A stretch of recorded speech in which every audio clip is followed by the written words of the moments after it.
오늘 발표는 제목 보시는 바와 같이 지금 상법 개정안이 나와 있는데요. 이사의 주주에 대한 충실 의무를 도입하는 그런 내용입니다. 오늘 설명드릴 내용은 이렇습니다. 대목차인데요. 상법 개정안이 이제 뭐 관심 있으신 분은 잘 아시겠지만 또 저게 뭔가 하실 분도 계실 것 같아서 간략히 말씀드리고, 이 개정안이 되게 잘못됐다. 거의 뭐 요새 말로 듣보잡 그런 표현까지 이 칼럼에 나오는데, 그렇게까지 이제 비판을 하시고 계신데, 칼럼의 내용이 대체로 어떤 꼭지로 되어 있는지 한번 일별하는 내용이고요. 세 번째는 이제 그거에 대해서 뭐 라인 바이 라인, 최대한 라인 바이 라인으로 하려고 했는데, 제가 볼 때 조금 그렇지는 않다 하는 내용을 좀 말씀드리고요. 그다음에 이제 상법 개정안의 기대 효과, 도대체 저걸 하면 뭐가 어떻게 그렇게 달라진다는 건지, 그거에 대해서도 좀 저것도 이제 칼럼에 보면 해봐야 필요 없다는 내용이 있는데, 거기에 대한 비판의 의미도 있습니다만은 워낙 중요한 내용이라 별도 목차를 한번 그렇게 잡아봤습니다. 법안의 내용은 충실 의무라는 조문이 있습니다. 상법에 보시면 382조의 3에 이사의 충실 의무해서, 이사는 법령과 정관의 규정에 따라 회사를 위하여 직무를 충실하게 수행하여야 한다, 이렇게 되어 있습니다. 근데 이제 저게 충실 의무라는 것도 있고, 382조 하나 위에 있는 조문, 여기 소개 안 됐습니다만은 거기 이제 선관 의무라는 것도 있습니다. 그래서 둘 다 남의 업무를 위임받은 사람이 지켜야 할 어떤 의무에 관해서 얘기를 하는 건데, 선관 의무랑 충실 의무도 결국 같은 거냐 뭐 다른 거냐 논의는 있습니다만은, 크게 구별하면 선관 의무는 열심히 남을 위해서 좀 쉽게 표현하면 졸지 말고 최선을 다할 의무라고 할 수 있고요.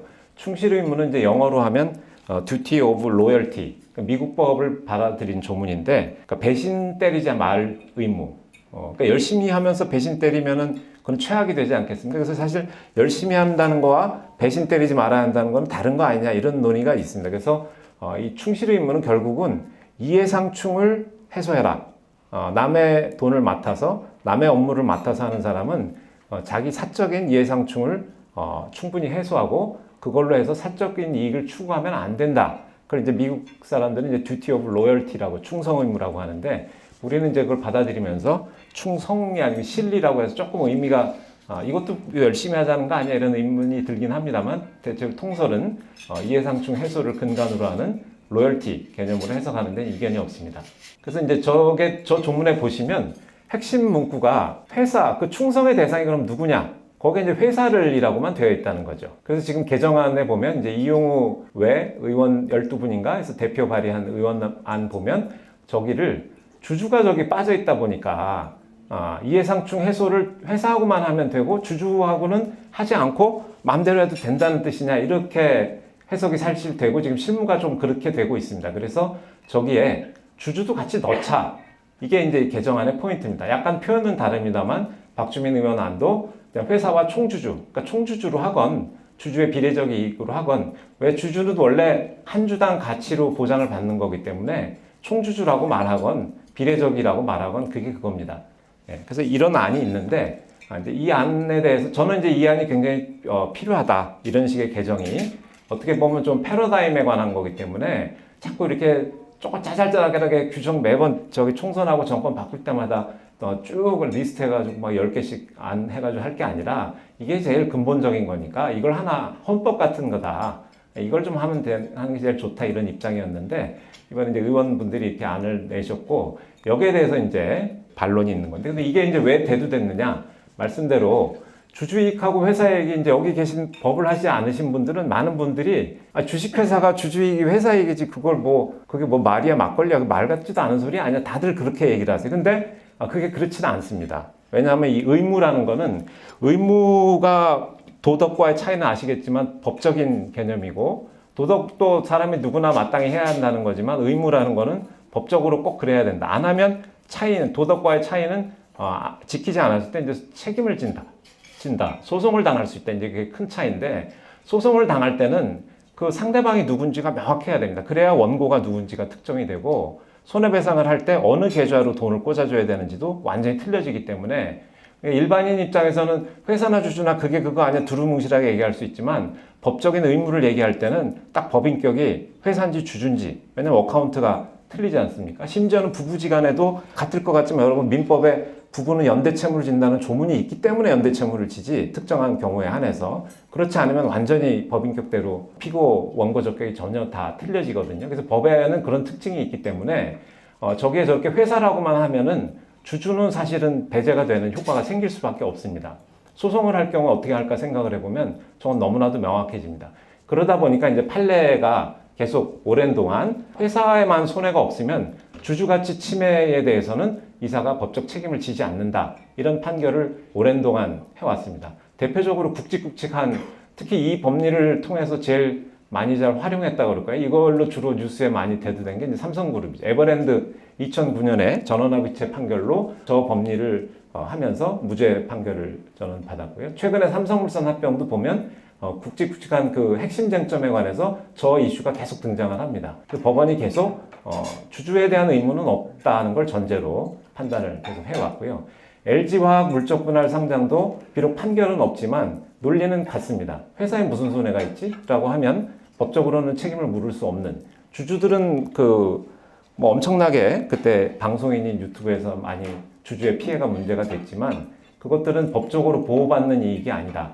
다시 말하면 소송으로 책임을 물을 수 있는 이익은 아니다. 다시 말하면 경영진은 뭘 해도 사실상 아무런 책임을 지지 않는다. 이런 게 지금 우리 한국의 거버넌스 현실이다. 그래서 이거를 이제 말씀을 제가 이런 얘기를 하면 이 얘기를 들으신 분들은 그게 말이 되냐? 한국이 정말 그런 거 맞냐? 혹시 이 교수 혼자 독자적인 견해 아니냐? 이렇게 많이들 문의하시는데 여기 뭐 변호사님들이 혹시 계시거나 고시 공부해보고 변시 공부해보신 분들은 아마 다 아실 겁니다. 이게 오랜 기간 통설 판례로 유지가 되어 왔고 특히 멀리 잡으면 40년 전에 1983년도에 전원합의체 판결, 좀 짧게 잡으면 2004년도.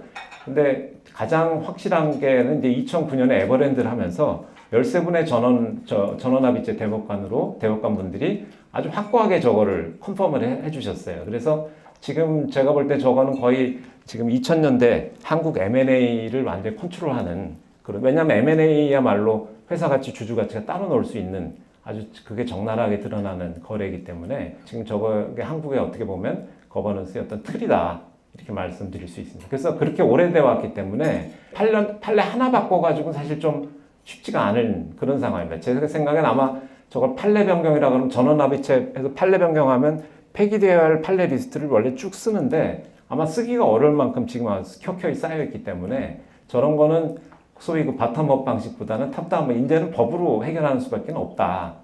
그런 이제 그 인식들이 이제 형성이 돼 있고요. 더 문제는 저게 뭐 뭐로 가도 서울로 가면 된다고 뭐 어떻게든 간에 해결만 하면 돼. 꼭 저 방법이 아니라도 해결을 하면 되는데 저걸 반대하는 분들이 보면 주주이익 침해에 대해서 그럼 대안이 있냐면 대안을 잘 내놓지 못하고 계세요. 저 이론에 대해서 반대하시는 분들 보면 거의 다 논거가 조문에 회사가 없지 않느냐. 그 다음에 우리는 대륙법 아니냐. 대륙법 체계랑 안 맞지. 아까도 보셨지만 저 조문은 미국 조문 뺏긴 건데도 사실 말이 안 되는 핑계죠. 대륙법에는 독일법엔 저런 조문 없습니다. 그래서 저걸 자꾸 핑계로 하면서 주주가치 이전 침해함. 그러면 뭐 저게 아니면 딴 거라도 그럼 대안을 내놔야 되는데 그런 게 없다는 거죠. LG화학 물적분할 대구에서 기껏 내놓은 게 주식 매수 청구권 정도. 근데 그거는 그 문제 해결 방법은 아니죠. 그래서 이런 이제 배경하에 개정론이 대두가 됐고 여기에 대해서 이제 반대하는 내용을 한번 보시면 최준호 교수 한국경제에 실으신 내용인데 이게 원문입니다. 원문인데 회사이익과 주주이익이 다르다? 그게 말이 되느냐? 발상부터 그거에 말 같지도 않은 발상이다. 이렇게 하고 마지막에 보시면 거의 듣보잡이다. 이런 얘기를 하시면 이런 어디 족보에 없는 이론이다. 이렇게 이게 이제 사실상 그러니까 개정론이 아예 근본부터 잘못됐다. 이런 내용이 이제 있고요.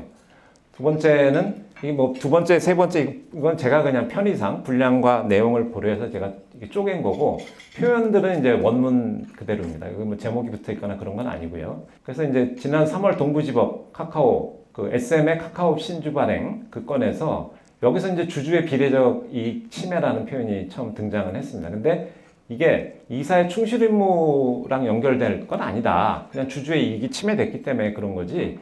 이거랑 연결시키면 안 된다 이런 말씀인데, 그렇습니다. 이게 이제 문제점에 대해서는 나중에 다시 말씀드리기로 하고 이제 많은 분들이 또 이건 심지어 법학 교수님들도 종종 하시는 이야기인데 주주평등 원칙이 이미 있지 않냐 우리 한국법에는. 그 주주의 비례적이고 도대체 뭐가 다른 거냐?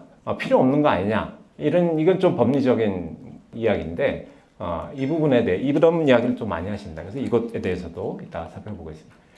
그다음에 이제 입법례에 관한 건데 미국도 이런 건 없다. 미국에서도 뭐 회사법이나 판례에서 회사 및 주주라는 표현을 쓰고는 있지만 그건 그 이익을 구분한다는 건 아니고 다 전체적으로 그게 그거다. 이런 얘기다. 이런 이야기를 하고 계신데 이것도 뒤에서 말씀드리겠습니다. 좀 굉장히 전 잘못됐다고 봅니다만 주주중심주의 맞습니다. 주주중심주의 그 일반론이 맞는데 미국에서 말하는 주주는 전체로서의 주주입니다. 그러니까 주주의 비례적 이익을 보호하고 증진시키는 의미에서 전체 주주를 말하는 건데 지금 한국은 지배주주의 이해상충, 특정 주주의 이익이 중시되고 나머지 주주들이 침해받는 거에 대해서 문제가 다루어지지 않기 때문에 지금 하는 거라서 주주중심주의랑 안 맞지 않느냐는 얘기는 좀 오히려 제가 볼 때는 잘못됐고 주주중심주의를 좀 제대로 하자. 특정 주주가 아니라 모든 주주 중심으로 좀 바꾸자는 게 상법 개정안의 본질이 되겠습니다. 그 다음에 미국 법이 뭐 회사 이익과 주주 이익 구분하는 건 아니다. 이거는 이제 이따가 조문을 구체적으로 보면서 말씀드리겠습니다.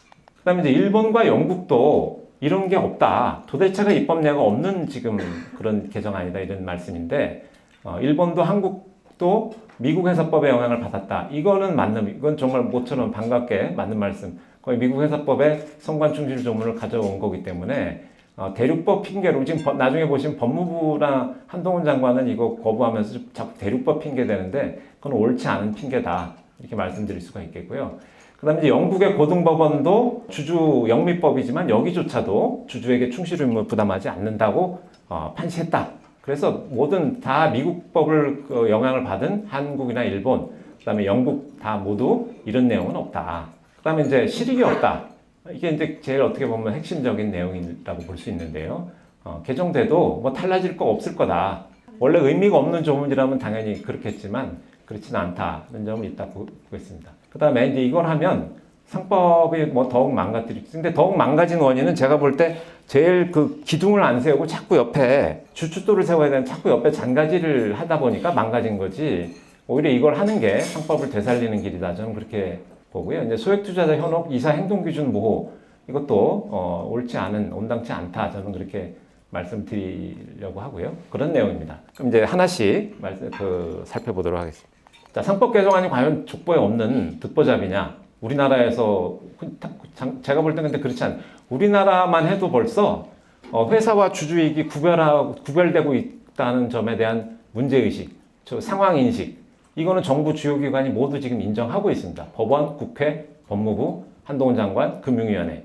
이거에 대해서 그걸 그렇게 고칠 거냐 말 거냐 하는 거는 이제 전부 다 5기관이 모두 반대하고 있지만 적어도 현재 그게 구별되고 있는 게 우리의 현실이라는 거는 다 인정하고 있다 이거죠. 듣보잡이거나 다르다는 발상이 뭐 처음 듣다 이거는 아니다.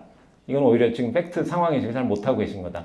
이 판례는 뭐 워낙 많이 보셨겠습니다만 에버랜드 판례입니다. 여기 보면 아주 극명하게 지배권 이익이라는 거는 주주의 이익이다.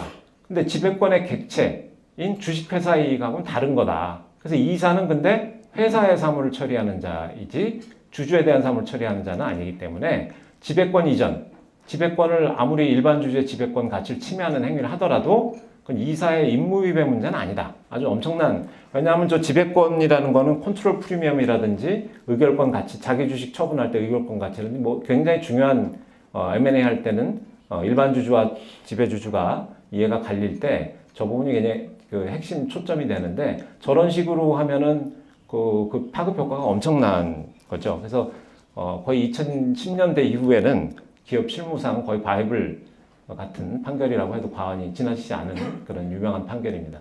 그 다음에 이제 이거보다 조금 전인데 2004년도에 이건 교과서에 소개되는 그 랜드마크 케이스로도 소개되는 판결인데 여기에 좀 더 일반화된 지배권 이익뿐만 아니고 그걸 더 아우르는 일반적인 의미로 나오고 있습니다.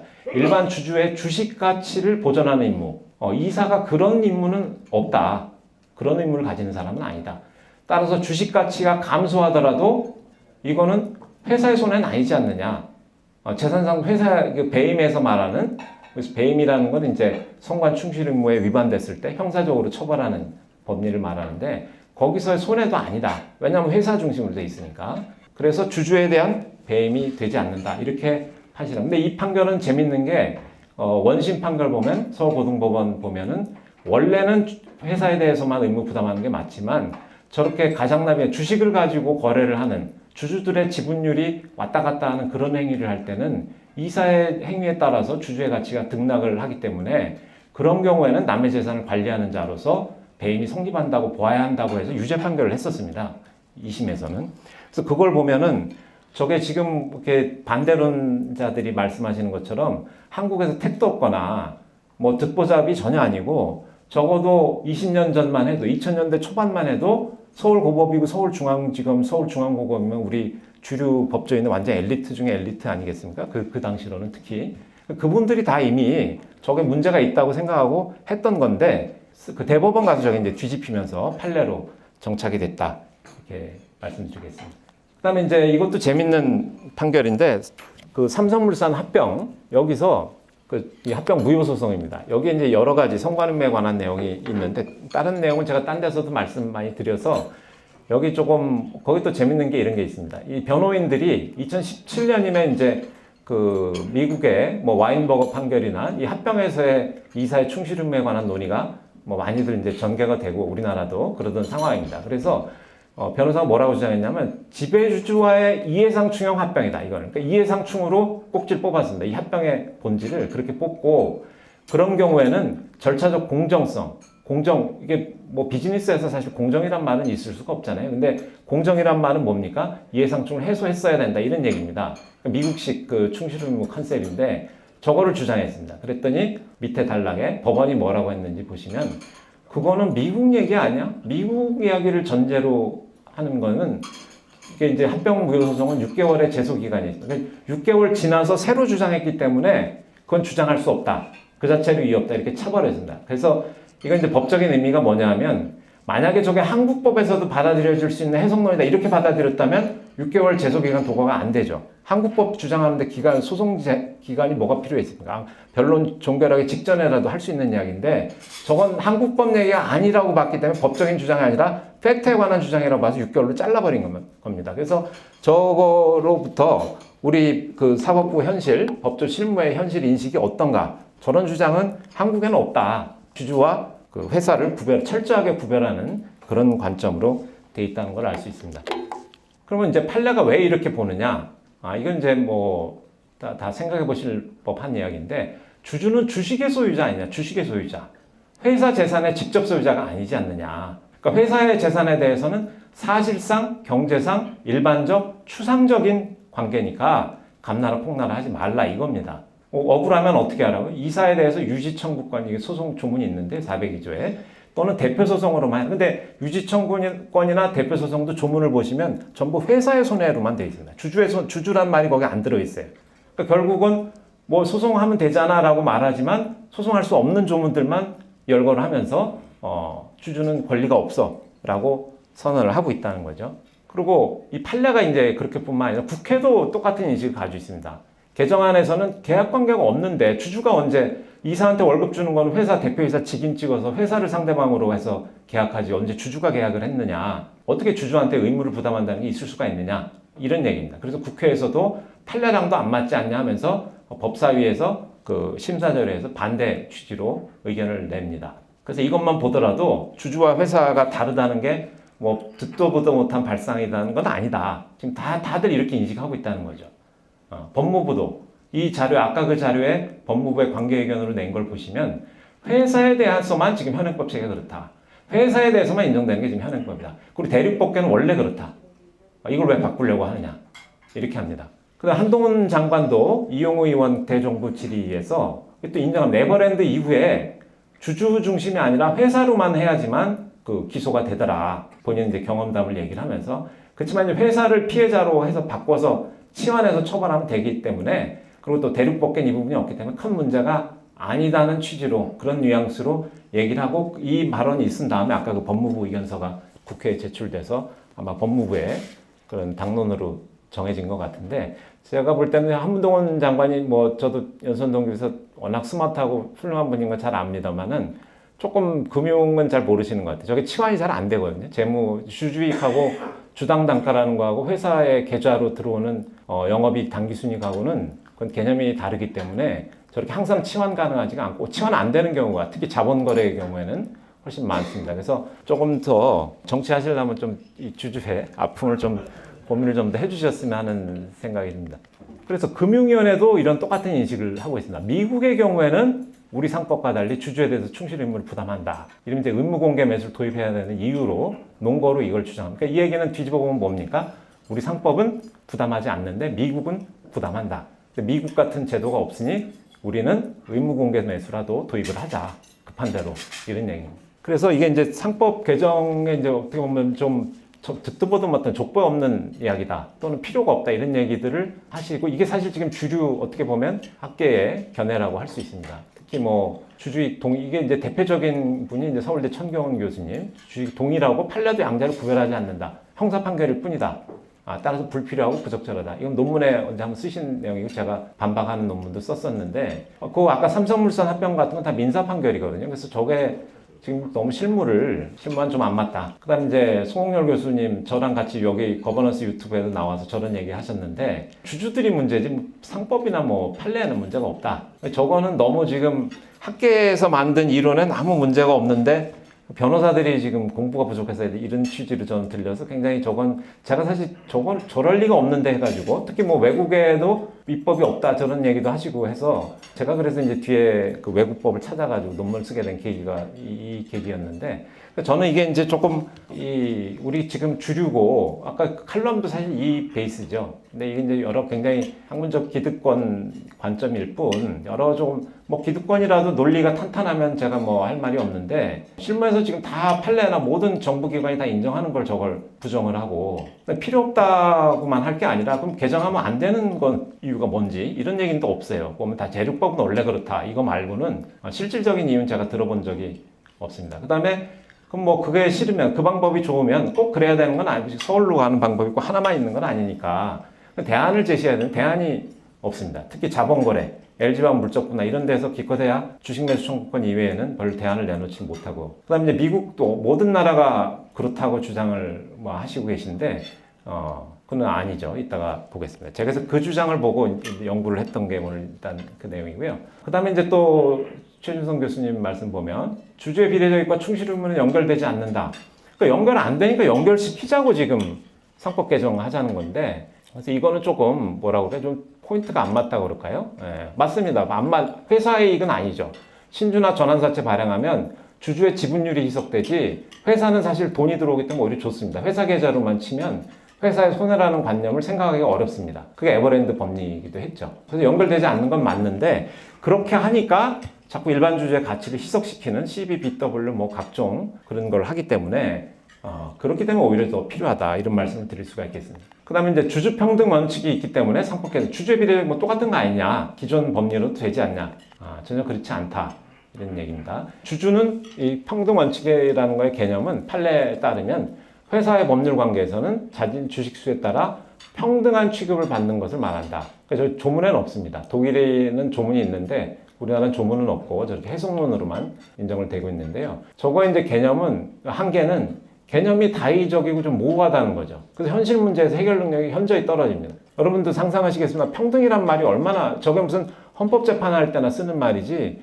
비즈니스로에서 무슨 형평이 중요한 건 아니죠. 평등이 중요한 건 아니죠. 자기 재산 가치가 침해되는지 이런 게 중요하기 때문에 그래서 저 영미에서는 주주평등 원칙이라는 개념이 거의 안 나옵니다. 충실의무 개념이 저건 좀 후진적이다 이렇게 보고 충실의무로 대응하는 게 이걸 가름해서 사용하는 게 지금 현실입니다.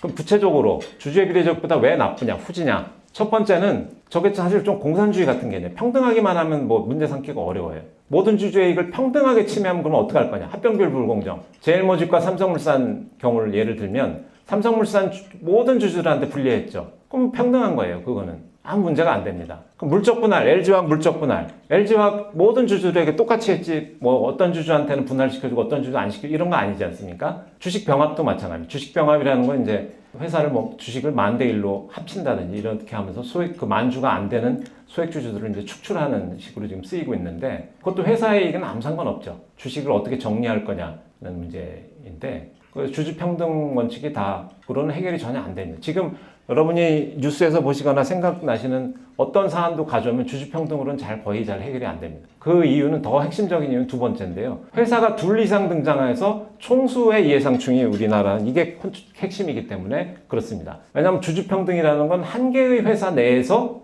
그 주주들을 대상으로 하는 개념이지, 회사가 둘 이상 등장해서 이쪽엔 지분율 높고 이쪽엔 지분율 낮은 경우에 이 법인이 둘 이상의 법인이 등장하면 벌써 작동이 안 됩니다.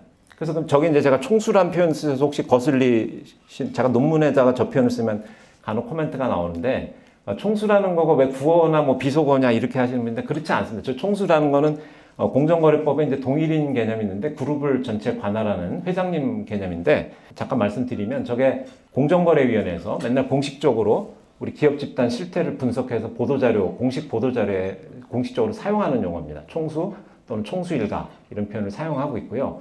회사법상으로는 저 표현을 가름하는 표현이 지금 없습니다. 왜냐하면 지배주주는 그 회사의 주식을 한 주라도 가지고 있어야지 되는데, 한 주만 가지고 있는 사람이 지배주주라는 게 벌써 개념이 안 맞죠. 그리고 삼성물산 같은 합병 같은 경우에 이재용 회장 삼성물산에 주식 한 주도 없었죠.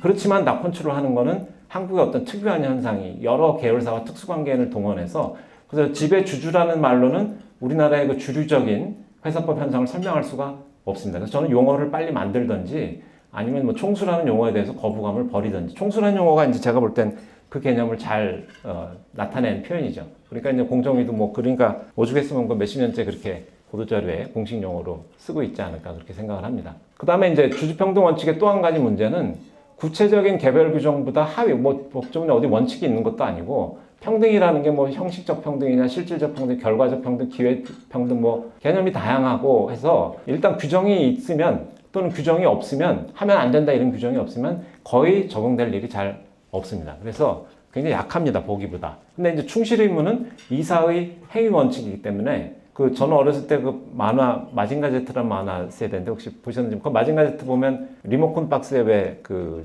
조종하는 분들 앉아 계시잖아요. 조종하는 그 처리용이 같이. 근데 거기에 그 리모컨 박스에 부과되는 원칙이기 때문에 저건 최상위 원칙일 수밖에 없습니다. 아무리 규정이 있다고 그래도 그 루트로 가면 안 될 것 같으면 안 가면 되는 거예요. 꼭 가야 되는, 그 규정을 사용을 안 하면 되는 거기 때문에, 합병비율 규정 같은 거. 그래서 저게 이제 훨씬 더 강력하다.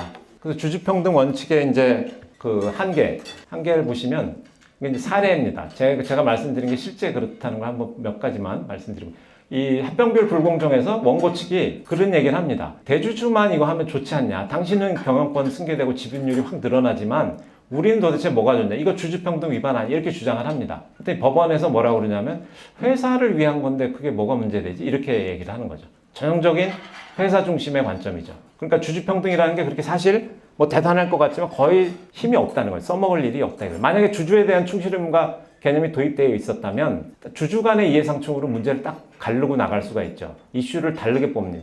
회사 이익은 알겠고, 근데 총수하고 전체 주주하고 이해상충이 있네. 그러면 주주에 대한 충실 의무 발동돼서 이해상충을 어떻게 해소할 건데, 꼭 합병이 최선인가? 그리고 그걸 다 자기들이 잘 이행했다는 것에 대한 입증 책임도 넘어가게 되죠. 근데 이제 현행 회사에 대한 충실 의무는, 합병이라는 건 둘을 1+1을 그냥 합치는 거지, 거기 뭐 마이너스 개념이 없기 때문에 회사에 대한 충실 의무라면 뭐 이해상충이라는 개념 자체가 도출이 안 됩니다. 이해상충이라는 건 트레이드 오프 관계일 때 등장하는 거지, 1+1일 때는 설 자리가 없죠. 자기주식 처분도 마찬가지입니다. 이때 이것도 삼성물산 합병에서 KCC한테 이제 자기 주식을 파니까 그때도 원고가 이런 주장을 합니다. 아니, 그거를 특정 주주한테 그렇게 매도하는 건 주주평등 위반 아니냐. 모든 주주에게 해줘야지. 또 파는 것 자체는 둘째치고, 그렇게 되면 결국 의결권 가치가 총수의 백기사 측에 같이 힘이 실려서 일반 주주의 의결권 가치가 훼손되지 않냐. 이것도 주주평등 원칙 위반이다. 이렇게 주장을 했고요. 법원에서는 그 주주의 이익이라는 거는 사실상 법률상 보호되는 이익이 아니고, 회사가 소유권 행사하는데 뭐 하지 말라는 규정이 없지 않냐. 이렇게 해서 이제 다 차버리죠. 그래서 이 주주평등이라는 게 굉장히 의미가 사실은 별로 써먹을 때가 사실은 잘 없다. 최근에 이재용 회장이 그 기소 최종 변론에 며칠 전이죠. 그래서 이때 멘트를 저는 굉장히 이제 아주 그 인상적으로 봤는데, 이런 말이 언론에 나온 말을 이냐면 합병은 두 회사 모두에게 도움이 될 것, 그다음에 제 개인적 이익이 염두에 적 없다, 다른 주주 피해 입힌 거 상상한 적 없다. 제가 볼 땐 굉장히 그 유능한 경험 많은 변호사의 그 자문을 얻은 굉장히 훌륭한 그 답변이었다고 저는 평가를 합니다. 일반인이 저렇게 쉽게 할 수 있는 얘기는 아니고요. 철저하게 지금 우리 판례하에서 기조에 맞춘 멘트였다고 봅니다. 저걸 분석을 해보면 회사 중심 충실 의무 관점이 들어있죠. 회사에 대해 이익이면 된 거 아니냐? 이런 게 들어있습니다. 그 다음 주주에 대한 충실 의무는 그거는 없잖아. 우리 지금 현행법상 그런 의무는 없잖아는 게 또 들어있죠. 난 몰랐거든. 알아야 될 의무가 있는데 지금 난 몰랐다 한마디 하면 사실 되는 거죠. 의무가 아닌데 뭐. 주주에 대한 충실 의무라면 어떻겠습니까? 처음부터 저거는 지분율 계산해보면 바로 나오거든요.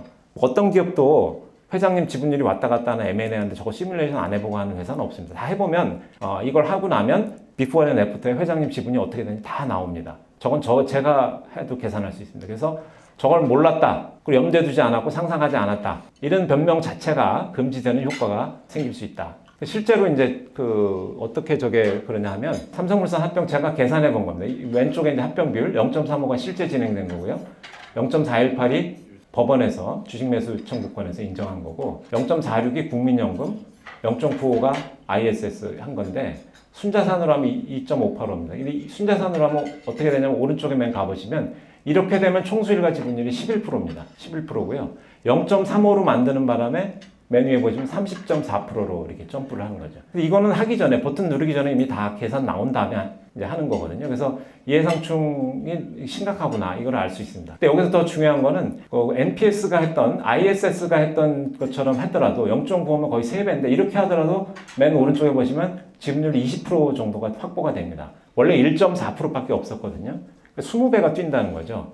합병 비율이 미치는 영향은 굉장히 미미한 걸 알 수 있습니다. 그럼 여기서 지배적인 영향을 미친 건 뭐냐? 52%짜리 제일모직이라는 상대방을 고르는 행위, 매치메이킹에 이미 합병 비율은 이미, 이 지분율은 이미 결정이 됩니다. 그럼 상대방을 누굴 고르느냐가 과연 회사 중심의 선관임으로 커버가 될까요? 미국은 판례가 있습니다. 상대방을 어떤 걸 고르느냐 자체가 주주의 지분율에 영향을 미치기 때문에 그 자체가 충실 의무의 대상이라는 판례가 있는데, 우리는 이제 완전 have no idea죠.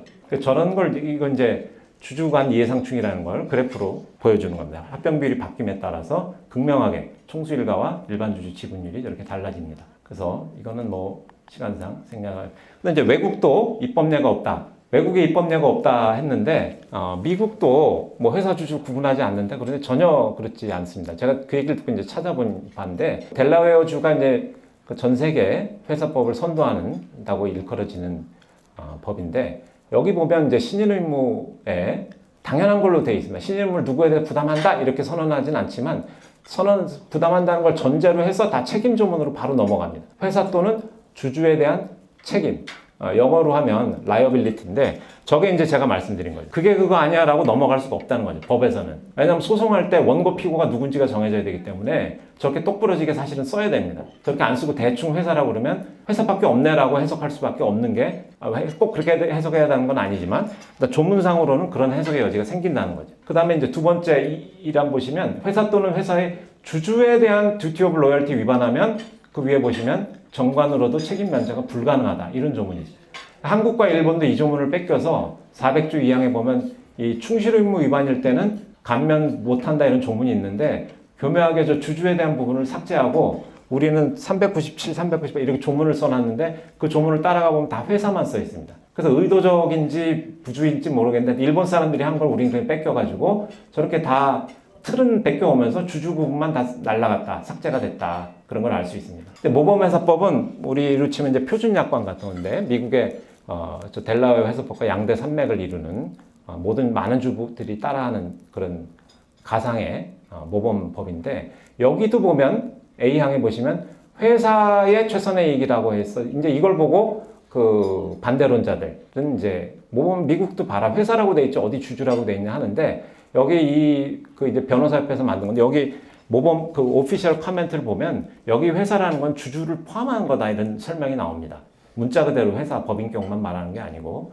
그 다음에 더 명시적으로는 그 다음 조문에서 의무나 책임 조문을 가보면 회사 및 주주, 회사 또는 주주라고 이렇게 명시를 하고 있습니다. 그러니까 여기는 아마 제가 볼 때 소송이 많다 보니까 저렇게 똑부러지게 썼던 거 아닌가 이렇게 생각이 됩니다. 실제로 판례들 읽어보면 완전히 그냥 주주에 대해서 직접 책임을 인정하는 판결들도 많이 있습니다. 그 다음에 이제 또 이 칼럼에 보면 영국의 고등법원도 이사의 지위 자체만으로는 충실을 부담하지 않는다. 이렇게 의심의 여지 없다. 이렇게 판시했는데 이 이야기는 상장사협의회에서 낸 그 의견 국회에다가 낸 반대 의견 낸 거에 나온 내용인데 아마 그걸 그대로 하신 것 같은데 이건 제가 볼 때는 이제 판례 원문을 축소해서 너무 원뜻을 왜곡했다. 이건 조금 문제가 있는 도덕적으로도. 왜냐하면 그 문장 제가 원문을 찾아보면 그 문장 바로 뒤에 이 문장이 나옵니다. 그렇지만 원칙은 그렇지만 일정한 상황에서는 이사가 주주에 대해서 직접 의무를 부담한다는 거죠. 확립된 판례법이다. 이렇게 나옵니다. 그리고 제가 혹시 해석을 잘못한 거 아닌가 의문 가지실지 않으셔도 되는 게 이 판결 읽어보면 뒤에 가면 계속 이런 얘기가 나옵니다. 이사가 주주의 주식을 양수도, 주식 양수도가 우리 같으면 합병도 여기에 해당하죠. 주주의 주식이 교환되기 때문에 이런 특별한 상황에서는 주주에 대한 의무가 발생하며 주주의 비용으로 이사 자신의 이익을 추구해서는 안 될 의무가 있다. 그리고 더 자세하게 이 판례에 계속 뒤에 가면 어떤 경우가 대체적으로 그러냐. 주주에겐 권한이 없고 이사가 재량권을 가지고 주주의 주식을 쥐락펴락하는 그런 사안. 이럴 때는 이 주주들은 너무나 그 취하가 vulnerable이라는 영어 표현 쓰는데 이렇게 되지 않냐. 이런 경우에 말로 남의 재산을 만진다, 관리한다. 그 자체가 신인관계가 성립하는, 이런 때 성립하는 거다. 이렇게 되게 쉽죠. 사실 직관적이고 쉽습니다. 근데 저는 이게 한국에서 되게 영미니까 그런 거 아니냐 하는데 저는 그렇게 보질 않는 게 우리 민법에도 똑같은 취지가 저는 있다고 봅니다. 사무관리라는 조문인데요. 여기 보면 이제 계약 관계가 없을 때에 관한 성관임명, 그러니까 위임 계약이 있으면 위임에 관한 조문으로 가고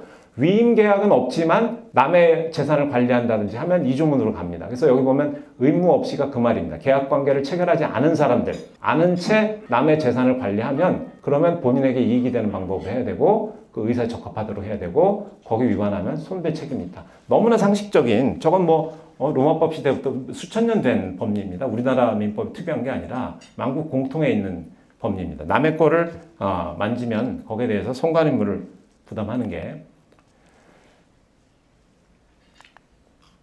그래서 상법 개정의 이제 기대 효과는 뭐냐? 이거는 이제 제가 그 정리를 좀 해본 건데요. 첫 번째 가장 중요한 거는 회사에는 영향이 없지만 주주이익을 침해하는 행위. 대표적인 게 이제 자본거래라는 거는 주주들의 주식이 왔다 갔다 하고 쪼개지고 합쳐지고 이런 것들입니다. 회사랑 관계가 당연히 없지 않겠습니까? 회사의 실체가 바뀌는 건 아니잖아요. 그래서 발행, 합병, 분할, 교환, 병합, 지주사 설립, 자사주 매매, 지배주주가 공개 매수하는 경우 이런 경우들을 통해서 주주가치 이전 침해하는 게 금지되는 효과가 생길 거다. 지금 우리나라에서 제일 지금 절실한 상황이 이거 아니겠습니까?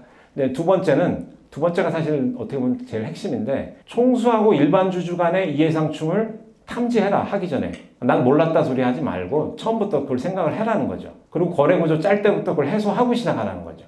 이건 자본거래뿐만 아니라 손익거래도 마찬가지입니다. 이게 사실 미국 법의 이제 핵심입니다. 이 미국은 다 절차적 공정성이라고 아까 변호사들이 주장했던 게 이제 이건데 이게 핵심이 됩니다. 지금 우리나라도 이런 컨셉에서 하는 게 3% 이사 제도라든지 소수주주의 다수결을 자꾸 하자고 하는 게 다 미국에서 이해상충 해소의 방법으로 운영하고 있는 MOM 같은 거는 그런 제도입니다. 근데 이런 걸 얘기를 하면 총수의 이해상충인데 왜 이사하고 연관이 없는 거 아니야? 이런 질문 하시는 분도 종종 계신데 그 이해상충 이사는 이제 미국 그 모범에서 보면 disinterested director, 그러니까 disinterested는 이해상충이 없는 이해상충을 해소된 이사를 말하는 건데 거기에 이제 이해상충이 있는 경우로 자기 직업적, 재무적 의존을 하는 사람, 지배주주에게 그런 사람도 지배주주와 동일한 이해상충이 있는 걸로 이렇게 본다, 이렇게 합니다. 그래서 제가 볼 때 한국도 이렇게 할 수가 있다. 왜냐하면 이제 지배주주가 있어도 이사회에서 선의로 다 숙고를 해가지고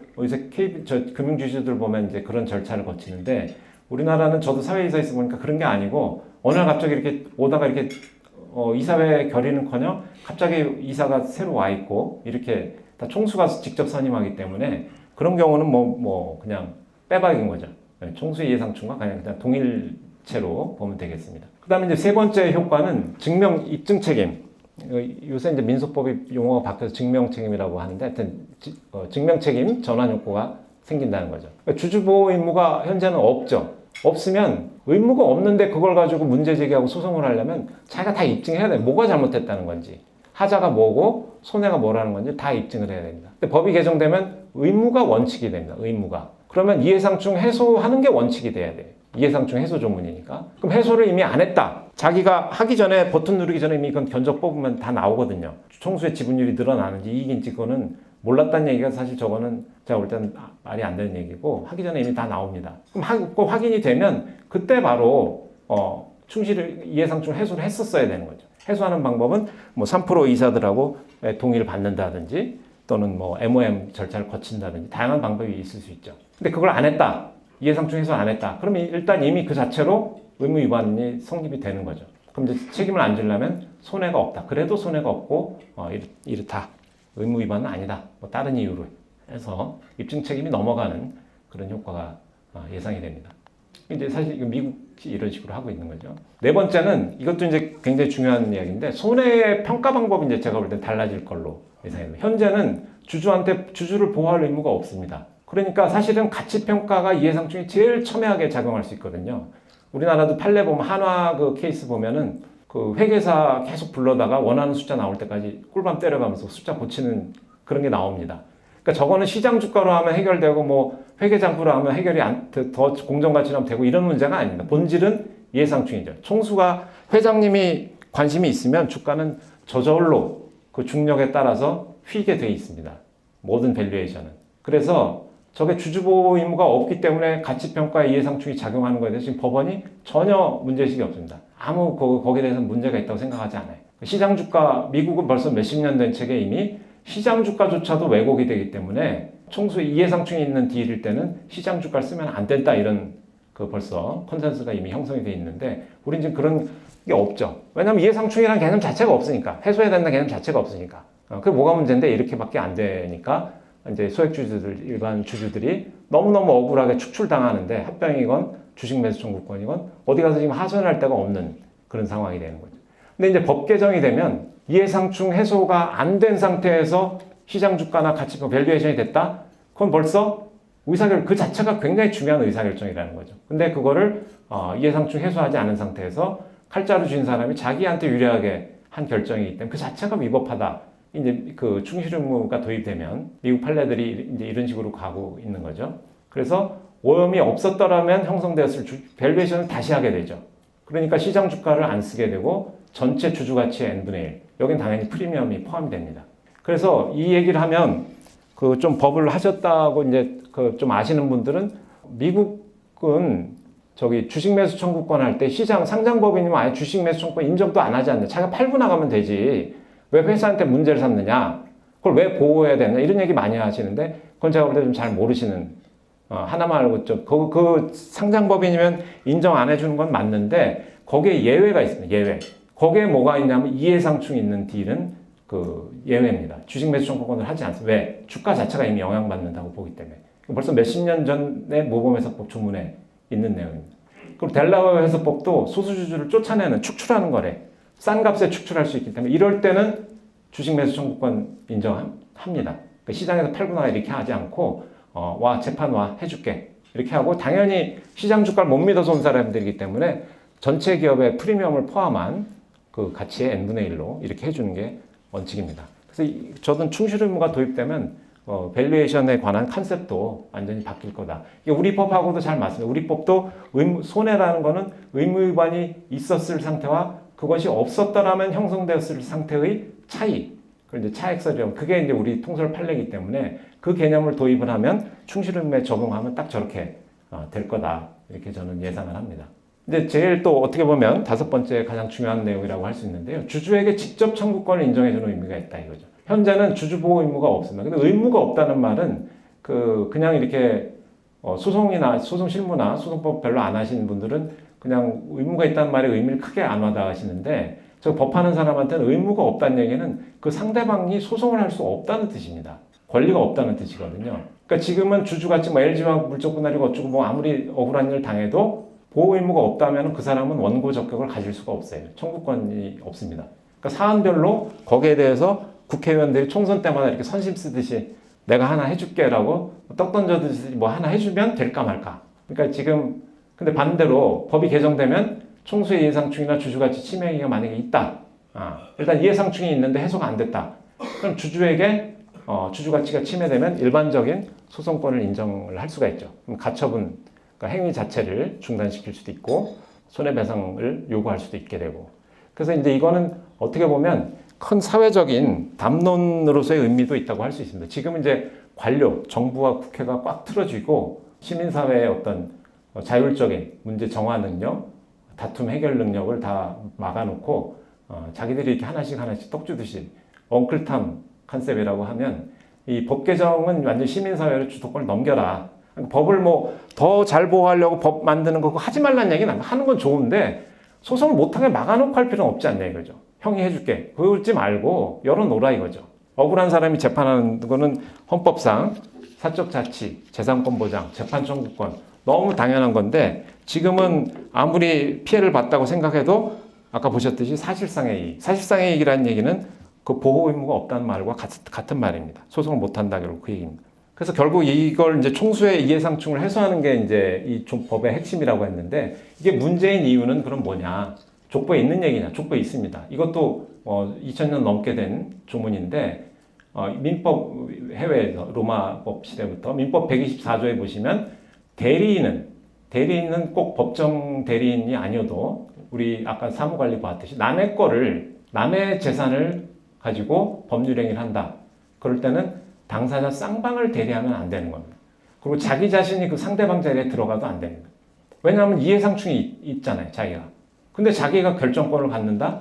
이건 법의 일반 원칙에 위배되는, 우리 사적 자치라는 건 이런 식의 왜곡된 의사결정이 아닌 걸 전제로 하는 게 사적 자치고 자유민주주의거든요. 그래서 이거는 굉장히 오래된 동서고 어느 나라나 다 있는 조문입니다. 그래서 저 기본 정신이 이제 회사법에 가면 그 셀프 딜링을 규제하는 398조에 있고 그 뿌리는 여기라는 거죠.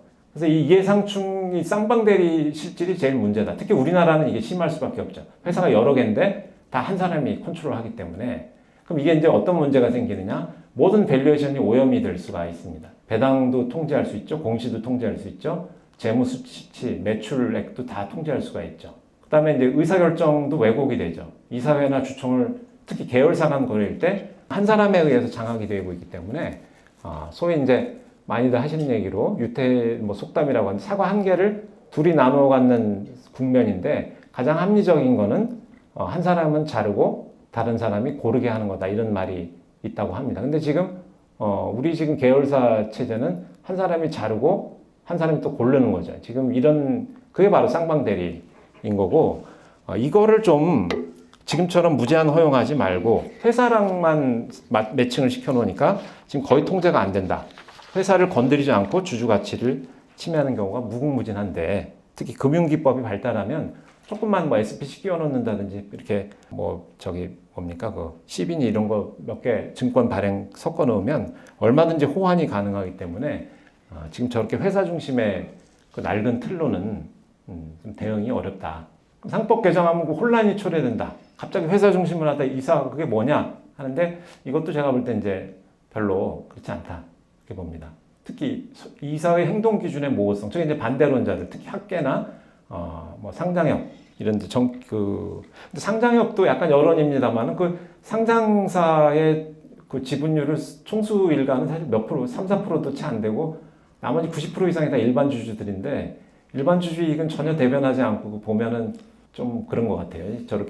저런 얘기하는데 전부 반대하는 의견들만 내고 있는데 거기에 이제 대표적으로 하는 얘기들이 이사가 행동 기준이 모호해진다 이렇게 하는데 제가 볼 땐 전혀 그렇지는 않습니다. 왜냐하면 회사 이익하고 주주 이익이 거의 다 일치합니다. 생각해 보시죠. 비즈니스에서 돈 잘 벌자고 모인 사람들의 조직이잖아요. 그게 뭐 그렇게 어려울 게 뭐가 있어요? 웬만하면 선의를 가지고 제대로 하면 다 일치하지 그게 불일치한다는 거는 교과서상 아주 이론적인 이야기로 도산에 근접한 상황이 되면 채권자들과 분리될 수 있다. 이런 얘기 나오면 그건 굉장히 이론적인 이야기고 거의 현실에서는 문제가 안 됩니다. 다 경영 판단의 영역으로 저 경우는 리갈 이슈가 아닌 거죠. 소위 말하는 이제 그냥 파이낸셜 커머셜 이슈지 경영 판단의 영역이지 저건 소송거리가 안 됩니다. 그래서 저조문을 도입한다고 해도 아무 문제가 안 되고 저조문 도입했을 때 문제가 되는 경우는 양자가 분리될 때 회사의 주주익이 달라질 때 그럼 언제 달라지냐? 아까도 얘기했지만 채권자건 거의 뭐 일어나지 않는 일이고 총수 예상충일 때이다 이거죠. 그러니까 총수가 예상충 상황에서 사익 추구하는 경우만 아니면 이 조항이 발동될 일 자체가 없습니다. 그리고 이런 그 기업 뭐 그룹의 구조본이나 비서실 이런 데서 할 때는 다 저거 압니다. 이렇게 하기 전에 다 버튼 누르기 전에 당연히 안 그렇겠습니까? 다 계산해 보면 저건 너무나 쉽게 예상충의 지도가 어떻게 전선이 형성되고 정확하게 그 지분율 그 밸류에이션까지 다 나오는 걸 보고 하는 거기 때문에 저걸 뭐 모른다. 저게 모호하다. 저거는 제가 볼 땐 너무 비현실적인 잘 모르는 분이 하는 거거나 실무를 아니면 알면서 한다고 그냥 반대를 위한 이론적인 반대 이렇게 저는 생각이 됩니다. 예, 그래서 이상으로 제가 드릴 말씀 조금 시크하시고 너무 제가 시간 많이 넘겼는데 죄송합니다. 혹시 뭐 추가 말씀이나 질문하실 부분이 있으신가요? 말씀이 없으시면 이것으로 마치겠습니다. 경청해 주셔서 감사합니다.